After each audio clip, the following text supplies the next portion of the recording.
Welcome to my channel. আমার চ্যানেলে আপনাদের স্বাগতম। আজকে আমি ঢেঁড়সের একটি নতুন রেসিপি নিয়ে আপনাদের সামনে আসছি। এই রেসিপি বানানোর জন্য এখানে আমি ঢেঁড়সগুলো এইরকম করে কেটে নিয়েছি। এটাকে ঢেঁড়সও বলে, ভেন্ডিও বলে। এখন এগুলি সরিয়ে নিচ্ছি। এবার কড়াই বসিয়েছি। কড়াইয়ে তেল দিলাম ছোট এক বাটি।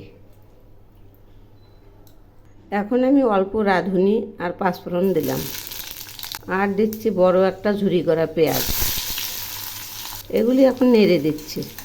এই পেঁয়াজগুলো একটু লাল করে ভেজে নেব। এখানে তেলটার কথা আমি উল্লেখ করি নাই, এখানে 5 থেকে 6 চামচ তেল আছে। পেঁয়াজ ভাজা হয়ে গেছে। এবার আমি এর মধ্যে দিচ্ছি ঢেঁড়সগুলো। এখন আমি দিচ্ছি স্বাদ মতো লবণ, আর দিচ্ছি পরিমাণ মতো হলুদ। এগুলি এখন নেড়ে দিচ্ছি।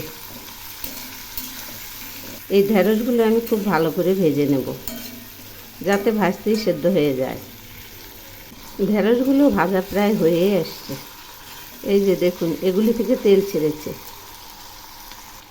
এখন আমি দিচ্ছি 2 গাছ পাকা কাঁচা লঙ্কা, আর দিচ্ছি 2 চামচ সর্ষে বাটা আর 1 চামচ পোস্ত বাটা।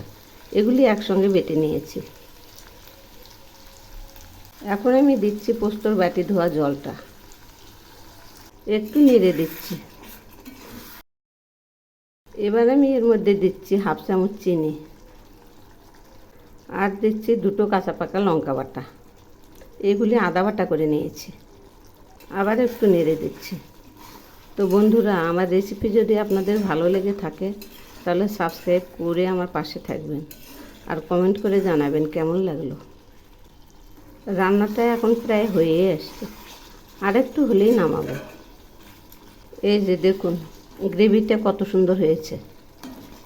এই দেখলেই খেতে ইচ্ছা করবে। রান্নাটা এখন হয়ে গেছে, এবার আমি নামাবো।